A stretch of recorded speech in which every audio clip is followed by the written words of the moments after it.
voilà ce qui arrive. Voilà ce qui se passe. D'accord? Lorsque nous connaissons les gens, nous sommes familiers à ces gens-là. Aux personnes ointes, on n'arrive pas à reconnaître facilement la grâce qui est sur leur vie. Le thème de ce jour, le thème de Pain divin de ce jour est intitulé « Comment reconnaître l'onction ». Comment reconnaître l'onction. Alors, ce thème fait suite à celui d'hier qui était « Est-ce que vous critiquez l'onction? Critiquez-vous l'onction? Est-ce que vous critiquez les personnes ointes? Est-ce que vous avez l'habitude de parler d'eux en mal? D'accord, il peut avoir, quand on parle de critiques, il y a des critiques positives, il y a des critiques négatives, mais ce qu'on voit, c'est que c'est les négatifs, tout ce que ces personnes font de bien, on ne le dit pas, les gens ne le disent pas, mais quand il y a quelque chose de mal, là, on se place sur les réseaux pour les insulter, pour les critiquer, pour dire des choses qu'ils ne font pas. Et on a dit les conséquences qu'il y a derrière ces choses. Si vous êtes une personne qui passez votre temps à critiquer les personnes ointes, il y a des conséquences. Et ces conséquences, on en a parlé. Si vous n'avez pas suivi la méditation d'hier, allez la suivre. Critiquez-vous loin. Voilà, donc cherchez sur la plateforme sur Pain Divin 2 ou sur YouTube, vous la verrez. Allez, donc on commence avec celle d'aujourd'hui. Comment reconnaître l'onction? Et là, tout de suite, nous allons lire un passage d'appui. Ce passage d'appui, nous allons le tirer du livre d'Ézéchiel. Ézéchiel, le chapitre 2, les versets 2 et 3, Ézéchiel 2, 2 à 3. Je lis la version, comme d'habitude, Louis II. Alors, elle dit cette version, « Dès qu'il m'eut adressé ces mots, l'Esprit entra en moi et me fit tenir sur mes pieds, et j'entendis celui qui me parlait. » 2. Il me dit, « Fils de l'homme, je t'envoie vers les enfants d'Israël, vers ces peuples rebelles qui se sont révoltés contre moi. Eux et leurs pères ont péché contre moi jusqu'au jour même où nous sommes morts. » J'aimerais que vous souligniez cette partie-là. L'Esprit entra en moi. C'est très important. L'Esprit entra en moi. C'est l'Esprit qui est entré en lui avant qu'il n'aille, avant que Dieu ne l'envoie vers son peuple, ce peuple rebelle. Pourquoi est-ce que Dieu ne l'a pas laissé aller comme ça? Pourquoi est-ce que Dieu ne l'a pas envoyé comme ça? Et il a fallu qu'il mette d'abord en lui son esprit avant de l'envoyer. On peut faire le parallèle entre ce récit, entre ce passage et le passage d'Actes. Pierre que nous connaissons, Pierre qui était avec Jésus, Pierre qui a dit à Jésus, « Je serai avec toi tout le temps ». Il n'abandonnera jamais Jésus. D'accord? Alors que Jésus a dit, mais afin que le coq me chante 3 fois, mais toi, tu vas me renier. Et cela est effectivement arrivé. Donc, cela l'a tellement attristé. Il a renié son maître. D'accord? Par peur. Pour qu'on ne le saisisse pas. Quand il a vu tout ce qui est en train d'arriver à Jésus, il a pris peur. D'accord? Donc, il n'a pas voulu que le même sort lui arrive. Donc, tout de suite, il a refusé. Et la prophétie de Jésus s'est réalisée. Après, il s'est senti mal. C'est normal, une personne que tu aimes tant, que tu as passé tout ton temps, même si c'est pendant, quelques années, tu l'as aimé de toutes tes forces, de tout ton cœur. Dans les moments de difficulté, toi, tu ouvres la bouche pour dire que tu ne le reconnais pas. Franchement, avec un peu de recul après, ça fait mal, il a eu mal. Mais après la Pentecôte, ce même qui a fui, c'est toujours ce même Pierre qui s'est mis debout pour dire aux gens, écoutez, ce Jésus que vous avez renié, ce Jésus que vous avez sacrifié, ce Jésus que vous avez cloué à la croix, il est ça au nom de lui. Vous savez, les miracles qui se sont produits, le nombre de personnes qui s'est converties ce jour-là, il a fallu que l'Esprit vienne d'abord sur eux. D'accord? Donc, c'est le rapprochement que je fais entre ce texte d'Actes, d'accord, avec ce passage d'Ézéchiel que nous avons lu. Alors, cela veut dire concrètement ceci, que avant d'être envoyé en mission, Dieu prend quand même la peine de s'assurer que la personne a son esprit en lui. D'accord? Si Dieu doit m'envoyer quelque part, Dieu veut m'envoyer en mission, il s'assure que j'ai d'abord en moi son esprit. D'accord? Donc, il va pas t'envoyer est nihilo parce que là où il t'envoie, quand Dieu envoie d'abord, c'est pour faire des choses, d'accord, pour son royaume à lui. Alors que il y a ce prince-là déchu, le diable, qui est sur cette terre, qui sévit sur cette terre et qui prend comme ennemi toute personne qui œuvre pour le royaume de Dieu. Donc, si Dieu ne nous équipe pas, n'équipe pas les personnes, ces personnes avant de les envoyer, ils vont être le chou gras, ils vont être mangés crus par le diable et ses démons. C'est pour cela qu'il prend la peine d'abord d'être en train de les équiper par son onction. Voilà le tableau qui est peint. OK? Maintenant, puisque notre thème est comment reconnaître l'onction, on va dire ceci. D'abord, l'onction, c'est quoi? On vient, avec tout ce qu'on vient de dire là, déjà, à votre niveau, vous pouvez déjà faire, je sais pas, la déduction et vous pouvez déjà vous imaginer la définition qu'on peut donner de l'onction. Néanmoins, je vais dire juste une phrase de ce que j'ai marqué ici. L'onction est la puissance du Saint-Esprit agissant à travers nous. Je reprends. L'onction est la puissance du Saint-Esprit agissant à travers nous. Si vous avez fait attention, vous avez fait attention à la première lecture d'Ézéchiel, Ézéchiel 2 à 3, vous allez constater que là, on n'a pas parlé clairement du Saint-Esprit. C'est juste dit l'onction. L'onction est venue en moi. L'onction, d'accord? C'est après dans le Nouveau Testament qu'on a beaucoup parlé du Saint-Esprit, d'accord? Mais là, dans l'Acte, là, on a clairement spécifié qu'il s'agit du Saint-Esprit, d'accord? Donc, c'est la puissance du Saint-Esprit agissant à travers nous. C'est ça qu'on appelle l'onction. OK? Maintenant, il faut qu'on fasse une différence, la différence qu'il y a entre l'onction et l'autorité. D'accord? L'autorité, elle est une responsabilité donnée par Dieu. Elle est juste une responsabilité donnée par Dieu. Donc, l'onction est une puissance agissante, d'accord, dans la vie de quelqu'un. Il rend ce qui est ordinaire extraordinaire, quoi. Il distingue du milieu de la génération. C'est-à-dire, vous êtes ensemble. OK? Et l'onction vous distingue, vous. L'onction met à part.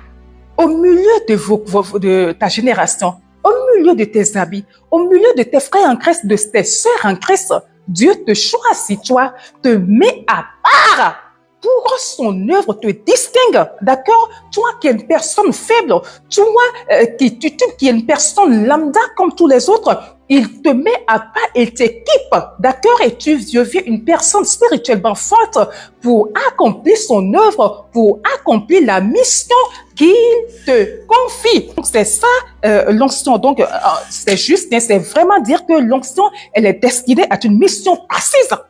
Qui est que quoi? C'est être mis à part par Dieu pour accomplir son œuvre. C'est la mission de l'onction, ça. Elle vient dans ta vie pour te mettre à part. Pour faire quoi? Pour accomplir la mission que Dieu te donne pour accomplir l'œuvre de Dieu. L'œuvre de Dieu. Et cette mission, c'est chacun qui la reçoit. Il y en a qui ont pour fardeau d'évangéliser. C'est-à-dire, leur problème, quand ils se réveillent là, c'est évangéliser leur problème. Quand ils se réveillent, tant qu'ils n'ont pas parlé de Dieu à quelqu'un, tant qu'ils n'ont pas parlé de l'œuvre accomplie à la croix, tant qu'ils n'ont pas dit à quelqu'un, Dieu veut que nous nous retournions de de nos manières de vivre, d'accord, qui nous condamnent, tant que les âmes, les gens ne donnent pas leur vie à Christ, ils ne sont pas tranquilles. Ça, c'est leur mission. Il y a d'autres, leur mission, c'est de prier pour les malades. Vous allez les voir, ils sont dans les hôpitaux. Vous allez les voir, ils sont dans les prisons. Le fardeau que Dieu a mis dans le cœur, c'est de prier. C'est de prier pour les gens. C'est de prier pour les malades. Quand ils entendent que quelqu'un est malade, ils vont tout faire pour s'y rendre, pour se rendre à cet endroit-là, pour prier pour cette personne. Il y en a. Leur mission, c'est de prêcher. D'accord? Il y en a, c'est les enseignants. Il y en a, c'est pour prêcher. D'accord? Des enseignants, eux, ils sont là. C'est d'apprendre, c'est d'être éduqués, c'est d'être enseigné par le Saint-Esprit, c'est d'être enseigné par Dieu et être équipé pour enseigner, pour donner, pour dire C'est pas pour expliquer tout ce qu'il y a dans la Bible. Vous allez vers eux. Ils ont la capacité de vous enseigner des vérités bibliques, de vous dire des choses qu'il y a à faire. Ils sont ça en eux parce que Dieu les a équipés pour ça. Il les a oints pour ça. Quand on va vouloir demander, ben, et toi qui es assise, c'est quoi ta mission? Ma mission actuelle, c'est ce que je suis en train de faire. Actuellement, là, ça peut changer demain, mais actuellement, la mission que Dieu a mise en moi, c'est de dire la méditation tous les matins. Vous allez me demander, mais comment est-ce qu'on le sait? Le Saint-Esprit, il est le meilleur enseignant. Quand il veut quelque chose de vous, il va tout faire pour que vous soyez conscient de ce qu'il veut faire. Lorsque vous voulez prendre un chemin autre que ce qu'il veut, ben, il vous bloque. Lorsque vous vous levez pour faire autre chose, il vous bloque jusqu'à ce que vous veniez sur son chemin. Une fois que vous êtes sur son chemin, là, vous êtes tranquille. Au départ, moi, j'ai jamais voulu...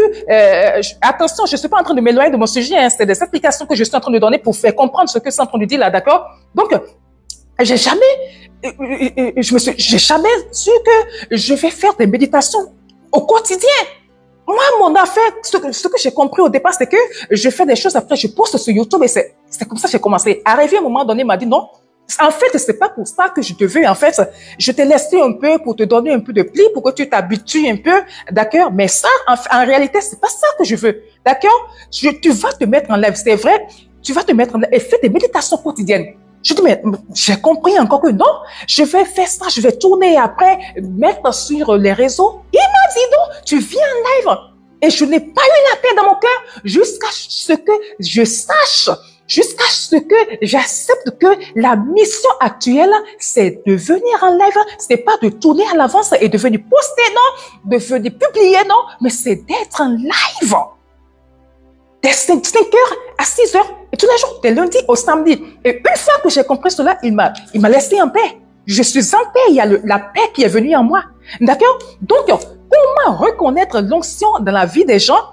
On y arrive là. D'accord? Voilà, donc chacun a sa mission, les missions sont différentes. Les personnes n'ont pas, les mêmes missions. Les signes qu'une personne est ointe, la méditation d'hier a amené beaucoup à se poser des questions. Je disais quelque part que si vous constatez que il y a l'onction de Dieu dans la vie de votre frère, de votre sœur, la sœur avec qui vous dormez ensemble là, le frère avec qui vous mangez ensemble là, et peut-être de ton ex-copine, de ton ex qui était copain, et vous voyez qu'à un moment donné, bon, tout ce qui est S, et que tout a changé, et que vous sentez qu'il y a l'onction de Dieu sur la personne, de ne plus vous amuser avec cette personne-là. Que cette personne, elle est dans sa mission, alors elle devient une personne dangereuse qui agit, qui parle sous l'onction du Saint-Esprit et qu'il ne faut pas s'amuser avec des gens comme ça parce qu'ils peuvent, au travers de leur bouche, sceller votre vie. D'accord? Donc, les questions sont venues pour ça. Mais attends, mais comment est-ce qu'il faut, si mon frère, ma soeur, si un proche a l'onction dans sa vie, sur sa tête, mais comment est-ce que je vais le reconnaître? On le reconnaît. Vous allez le reconnaître, ça, c'est très facile, hein? D'accord? Il y a une vie de prière dynamique. Parce que tout naît de la prière. La personne, elle aime prier.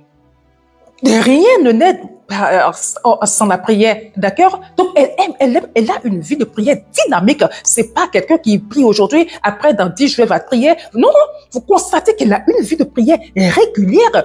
Des fois, elle n'a pas besoin d'être dans sa chambre avant de prier, même en voiture, au volant, elle prie, en train de faire la lessive, elle prie, elle se lave, elle prie. C'est-à-dire, elle est constamment dans la prière, d'accord? Il y a ça, il y a la manifestation des dons spirituels. OK?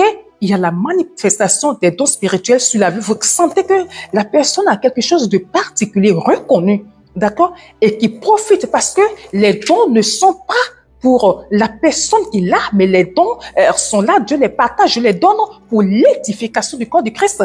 Toi, il te donne tel don, l'autre, il lui donne l'autre don pour que ensemble nous puissions œuvrer pour l'édification du corps du Christ, des enfants de Dieu. Voilà, donc elle travaille. Elle est palpable, elle est reconnue dans la vie de cette personne-là, d'accord? Et on est unanime que oui, Dieu a mis cette qualité-là, ce don-là, en cette personne-là. Il y a aussi, la personne manifeste une sagesse hors pair. La personne manifeste le discernement. il y a l'humilité, il y a la concentration sur le royaume. Il y a des gens, c'est tout leur problème, c'est comment faire pour œuvrer, c'est comment faire pour que le royaume de Dieu se porte bien. Quand ils se lèvent du matin au soir, c'est leur souci. En fait, ok, il y a l'impact spirituel, l'impact que vous avez dans le monde spirituel.